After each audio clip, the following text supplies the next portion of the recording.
통일교 특검은 확정적입니다. 즉시 추진할 것입니다. 통일교 특검은 이미 결론이 난 사안입니다. 방향도 분명합니다. 흔들릴 여지는 없습니다. 이제 남은 건 얼마나 빠르고 단호하게 움직이냐입니다. 의혹이 중대한데 시간을 끌면 진실은 흐려지고 증거는 사라지게 될 것입니다. 그래서 속도가 곧 정의입니다. 일부에서는 이러다가 흐지부지 될 것이라고 말하는 분들도 있습니다. 책임을 피하려는 사람들의 헛된 기대에 불과합니다. 민주당은 특검법을 최대한 빨리 준비하고 처리하겠습니다. 특검이 출범한 즉시 수사가 일사불란하게 진행되도록 전면에서 뒷받침하겠습니다. 정교 유착의 전모를 하루라도 빨리 드러내겠습니다. 성역은 허용하지 않습니다. 여야도 지위도 예외가 될 수 없습니다. 민주당은 끝까지 갑니다. 지금 필요한 것은 분명한 헌법 수호입니다. 내란이 신속하고 완전한 종식입니다. 헌법 수호는 입법부와 사법부가 함께 책임져야 할 공동 책무입니다. 어느 한쪽이라도 머뭇거리면 헌정 질서는 다시 흔들릴 수 있습니다. 입법부와 사법부의 역할은 명확합니다. 국회는 제도를 만들 책임이 있습니다. 그래서 내란의 중대성에 걸맞게 집중 심리와 신속한 판단이 가능하도록 내란 전담 재판부 설치법을 마련했습니다. 사법부가 제기한 위헌 우려도 원천적으로 차단했습니다. 이제 사법부의 책임이 남았습니다. 헌법이 사법부에 권한을 부여한 이유는 분명합니다. 헌정 질서를 파기하려 한 범죄를 단호하게 심판하라는 책무입니다. 헌법과 개정 법률에 따라 신속하고 엄정한 판단이 이루어져야 합니다. 국회는 오늘 본회의에서 내란 전담 재판부 설치법을 처리합니다. 입법과 사법이 각자의 책임을 다할 때 헌법은 제자리를 찾습니다. 민주공화국도 다시 바로 설 수 있습니다. 국민께서 지금 바라시는 것은 분명합니다. 권한을 둘러싼 논쟁이 아니라 헌정 질서를 바로 세우는 실천입니다. 제외 공간이 중소벤처기업 해외 진출의 전초기지로 재편됩니다. 이재명 정부가 현장의 요구에 정책으로 답했습니다. 중소벤처기업부와 외교부가 협력하여 제외 공간의 역할을 현지 협력과 위기 대응의 중심으로 바꿉니다. 이제 제외 공간은 단순한 외교 창구에 머물지 않습니다. K-뷰티, 바이오, IT, 친환경 등 유망 분야에서 시장 정보와 네트워크를 직접 연결합니다.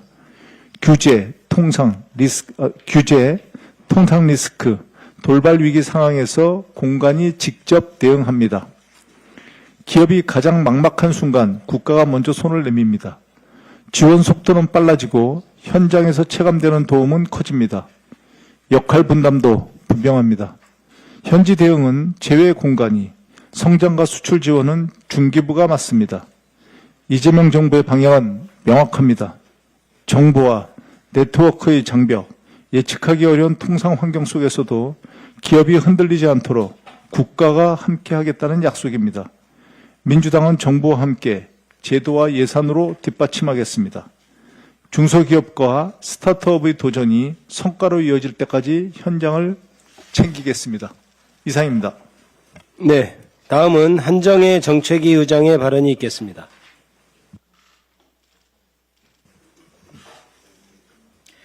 오늘 23일 해양수산부를 끝으로 이재명 정부의 대국민 업무보고가 마무리됩니다. 19부 5처, 18청, 7위원회 등 228개 기관의 업무보고가 역대 정부 최초로 생중계되었습니다.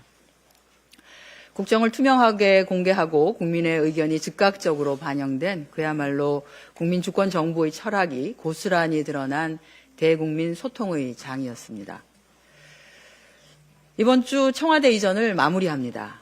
윤석열 정권 혈세 낭비, 국민 불통의 상징인 용산 대통령실은 문을 닫습니다. 연내에 청와대로 이전하겠다는 국민과의 약속을 지킨 것입니다. 부산 해수부 시대가 본격화됩니다. 오늘 부산 청사 개청식이 있습니다.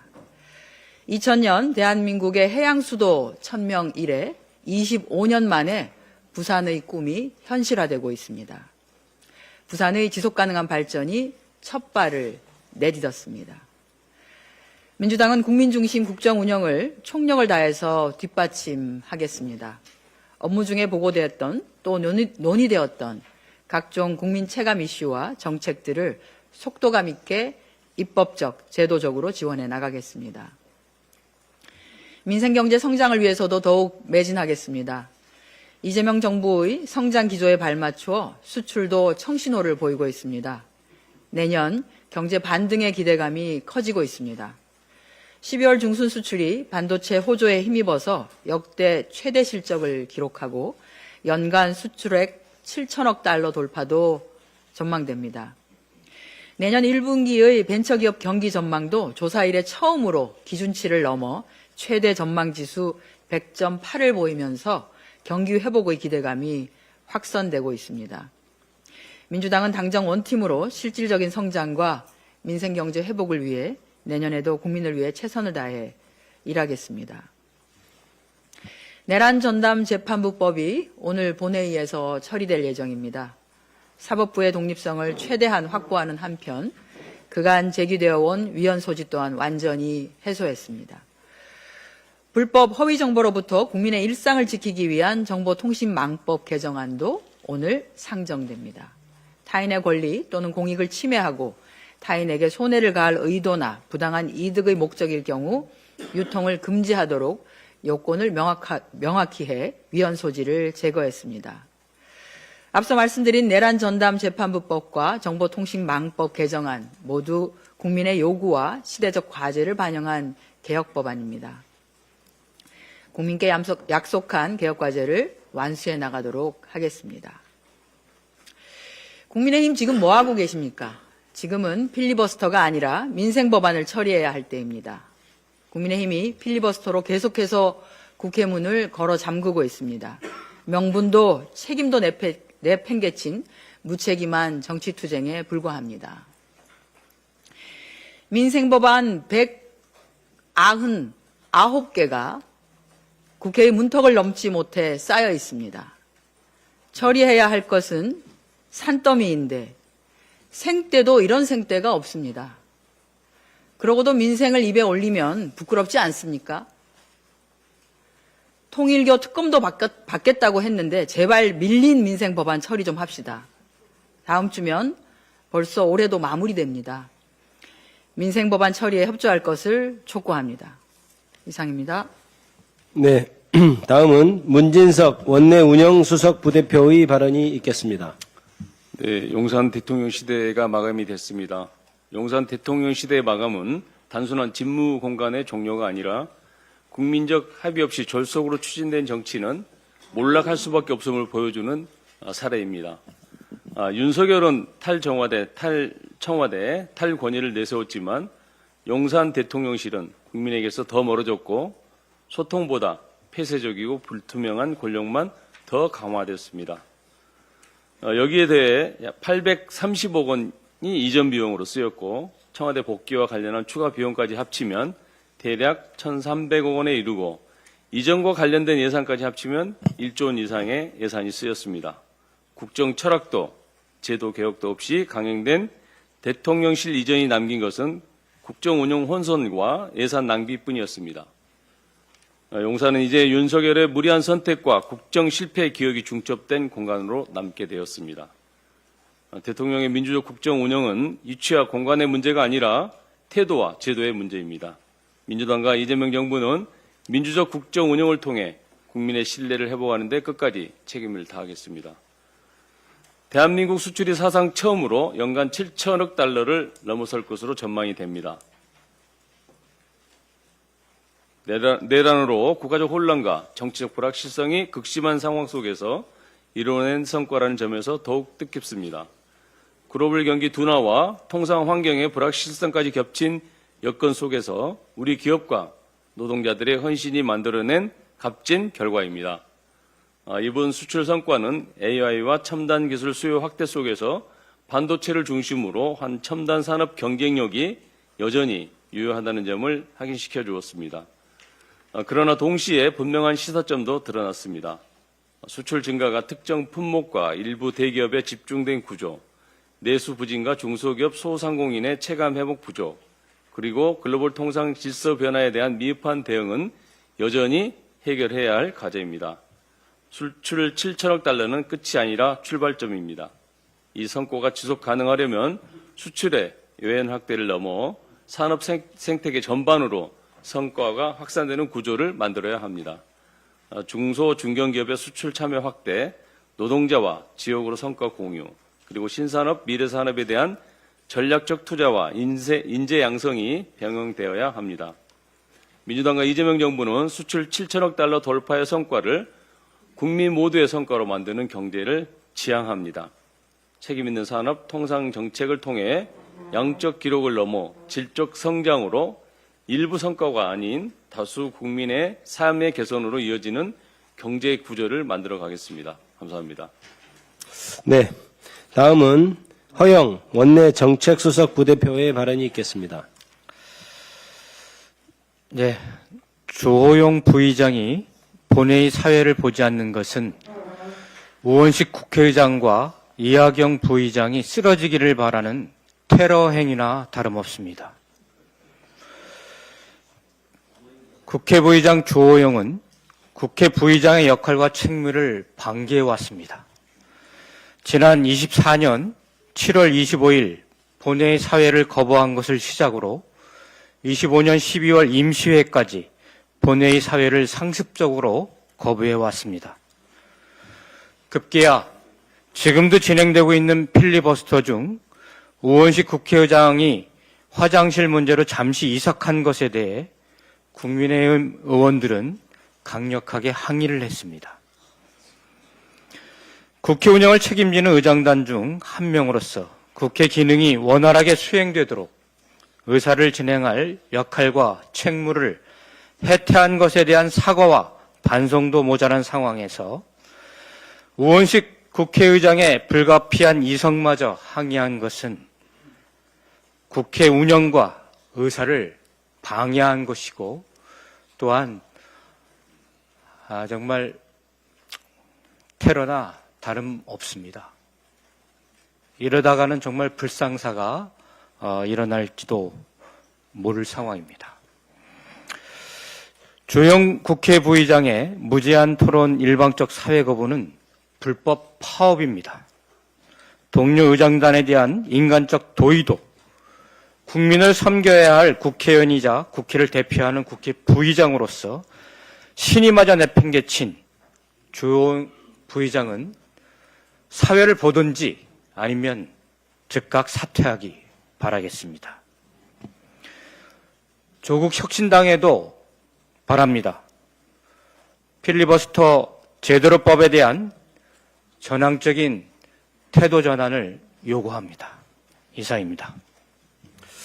네, 다음은 박상혁 원내 소통수석 부대표의 발언이 있겠습니다.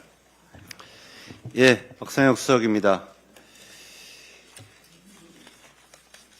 국민의힘 장동혁 대표가 필리버스터를 진행하고 있습니다.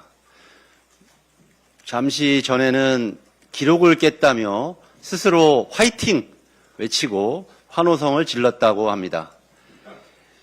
장동혁 대표가 필리버스터에 나선 이유는 우리를 잘 알고 있습니다. 자신의 전 보스였던 한동훈을 곧 윤리를 통해서 징계를 하고 또 내란과 관련된 내부의 사과도 없는 지도부의 모습에 여러 가지 어려움을 느끼자 이와 같이 필리버스터로 자신의 정치적 위기를 모면하고자 하는 일종의 코미디, 슬랩스틱 코미디라고 하죠. 막 넘어지고 쓰러지고 하는 그런 모습으로 저는 생각합니다. 그런데 더욱 참담한 것은 장동혁 대표의 발언입니다. 장동혁 대표가 이재명 정부에 대해서 독일의 나치당과 비슷하다는 이런 또 황당무계한 망언을 반복하고 발언하고 있다는 점입니다. 정말로 참으로 처참하고 한심한 역사 인식입니다. 우리 당의 김준혁 의원님 같은 분들한테 배웠어야 되는데 제대로 배우지 못한 모습입니다. 그래서 제가 알려주려고 합니다. 누가 진짜 히틀러의 길을 걸으려고 했는지 한번 제가 설명드리겠습니다.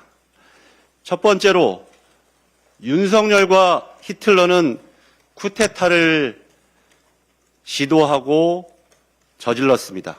히틀러가 1923년 뮌헨 폭동을 통해 무력으로 정부를 전복하려고 했듯이 윤석열은 군대를 동원해 국회를 마비시키려 한 친위 쿠데타를 자행했습니다. 실패한 쿠데타의 역사가 100년의 시차를 두고 다시 한국에서 재현하려고 했지만 이를 막아선 것은 국회와 국민들이었습니다. 두 번째로 전형적으로 독재자들의 수법인 내부의 적을 조작했습니다. 히틀러가 유대인, 야당 등을 내부의 적으로 몰아세웠듯이 윤석열은 비판적인 언론과 민주당을 비롯한 야당을 반국가 세력으로 규정하며 증오 정치를 일삼았습니다. 이것이 12월 3일에 그들의 명분이었다는 것을 우리는 잘 알고 있습니다. 장동혁 대표가 말한 선출 권력의 독재는 바로 이러한 윤석열을 가리키는 것입니다. 세 번째로 의회를 무력화시키고 했다는 것입니다. 잘 아는 것처럼 히틀러가 입법권을 통해서 이른바 수권법을 통해 의회를 무력화하려고 했던 것처럼 윤석열은 계엄 포고령을 통해서 정치를 금지하려고 했고 노상원 리스트에 있는 것처럼 이재명 당시 대표를 비롯한 많은 여야 정치인들을 어디론가 끌고 가려고 했던 것, 그것이 바로 의회의 정치에 대한 무력화이고 12월 3일 내란의 본질입니다. 지난주 제가 국민의힘 당명 개정에 대해서 말씀을 드렸더니 많은 국민들이 자발적으로 제 페이스북에 수백 개의 댓글 추천이 있었습니다. 가장 공통적이고 1등을 한 장명을 말씀드리겠습니다. 내란의 힘, 국민의 암입니다. 지금 장동혁 대표가 걷고 있는 길은 내란의 동조 세력으로서 국민의 암으로 발전하고 있다는 점 다시 한번 경고드립니다. 이상입니다. 네, 수고하셨습니다. 다음은 박용갑 원내부대표의 발언이 있겠습니다. 네, 대전 중구 원내부대표 박용갑입니다. 오늘은 제가 조금 길게 말씀을 드리겠습니다. 한정혜 의장님께서 민생법안 말씀하셨는데 민생법안에 대해서 제가 말씀드리겠습니다.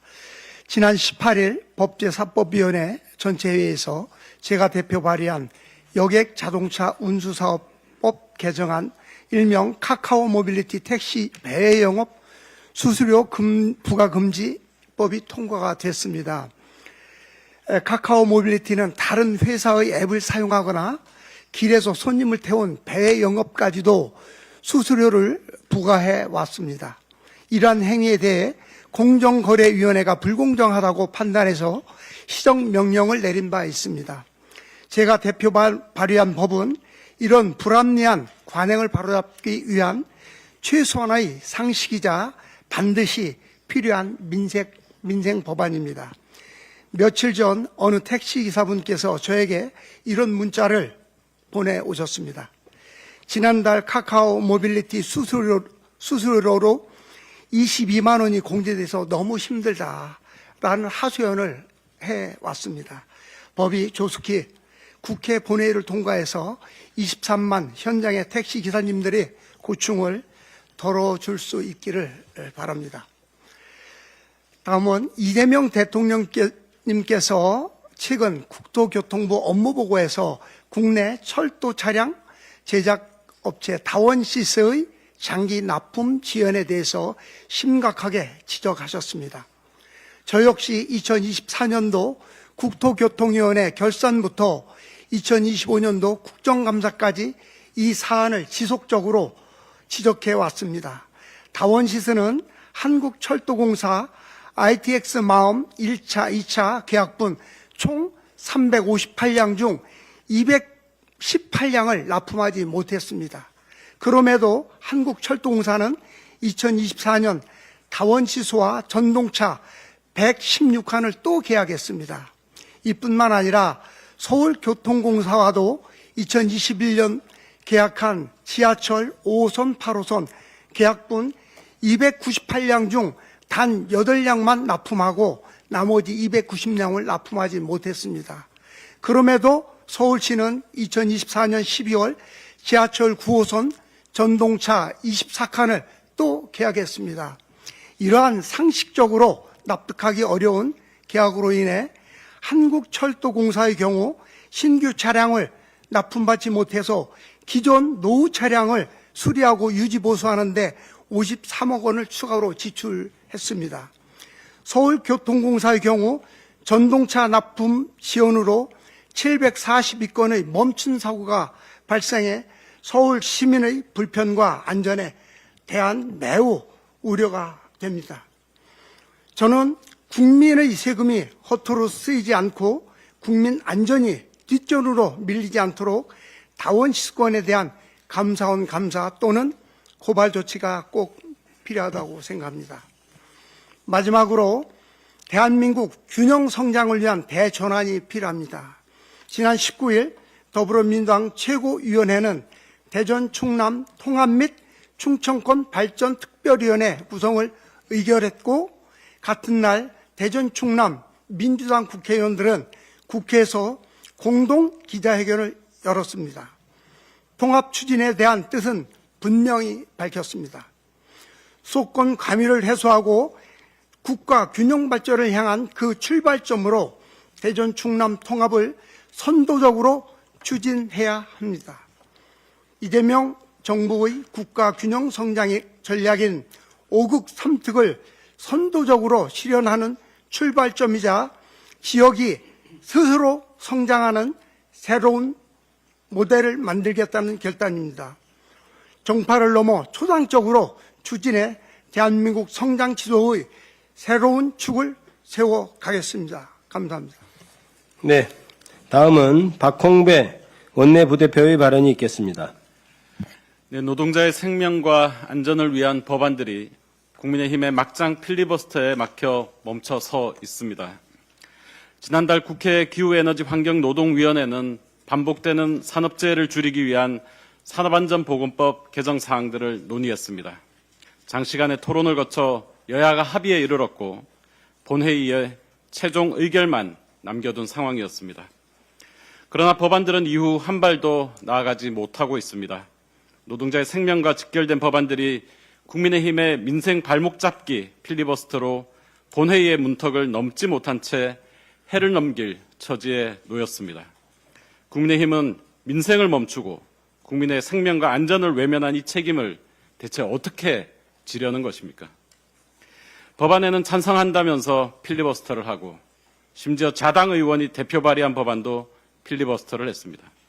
그리고 정작 의원들은 본회의장이 아닌 송년회 등 개인 일정을 소화하느라 바빴습니다. 마치 운동장에서는 침대 축구를 하고 라커룸에서는 술을 마시는 삼류 축구팀 같습니다. 지난 연말 국민들은 내란과 위헌적 시도에 대한 그들의 동조와 방관 속에서 거리에서 추운 겨울을 견뎌야 했습니다. 그 국민들께 미안한 마음이 조금이라도 있다면 이럴 수는 없습니다. 필리버스터는 정치적 목리를 부리는 용도로 악용되어서는 안 됩니다. 합의된 민생 법안을 인질로 잡기 위한 수단이 되어서도 안 됩니다.